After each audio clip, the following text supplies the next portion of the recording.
Depuis janvier 2018, Caroline Margeridon a été une présence constante et appréciée dans l'émission Affaires conclues. Alors qu'elle continue d'occuper son poste avec dévouement depuis 5 ans, certains de ses collègues ont fait le choix de tourner la page et de se consacrer à de nouveaux projets. Parmi eux, on compte Julien Cohen et Pierre-Jean Chalençon, avec lesquels il semble que Caroline Margeridon n'ait pas eu des relations très harmonieuses. Cette impression a du moins été laissée entendre lors de son entretien pour le podcast de Télé Loisirs, diffusé le lundi 4 septembre 2023. Si Caroline Margeridon déteste une chose par-dessus tout, c'est la prétention. Il semble que ce trait de caractère ait été particulièrement prononcé chez ses anciens collègues, Julien Cohen et Pierre-Jean Chalençon, au point que leur départ la laisse dubitative. Elle évite de s'étendre sur le sujet en déclarant « Je préfère ne pas aborder Pierre-Jean et Julien, car ce n'est pas mon genre.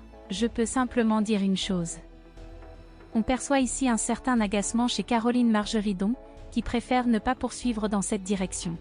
Elle mentionne tout de même un élément intéressant. Par le passé, certains ont considéré qu'il y avait 3 vedettes au sein de l'émission, à savoir Julien Cohen, Pierre-Jean Chalençon et Caroline Margeridon, une affirmation qui ne semble pas la convaincre totalement. Caroline Margeridon a exprimé son point de vue avec conviction en déclarant « On est des stars, on est des stars.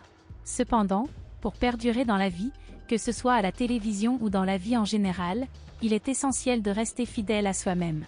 Il ne faut jamais se prendre pour quelqu'un d'autre, ni croire que l'on est irremplaçable. Il est important de se rappeler que même dans les cimetières, les gens ne sont pas véritablement irremplaçables, et encore moins indispensables. » Ces propos, empreints de fermeté, soulignent l'importance de l'authenticité et de la modestie, quel que soit le contexte. Caroline Margeridon, sans compromis sur ce sujet, a fait une comparaison peu flatteuse envers ses anciens collègues et elle-même. Elle a affirmé « Reste qui tu es. Ce n'est pas parce que tu passes à la télé que tu es une star. Non, on n'est pas des stars. Des stars, c'est Belmondo, c'est Delon, c'est Romy Schneider. Ça, ce sont des stars. Ce n'est pas des couillons derrière un bureau ou même quelqu'un qui présente une émission. » Le terme « star » a perdu de sa signification. Une star, c'était autre chose. Elle a conclu cette réflexion en souriant et en disant, petite parenthèse fermée.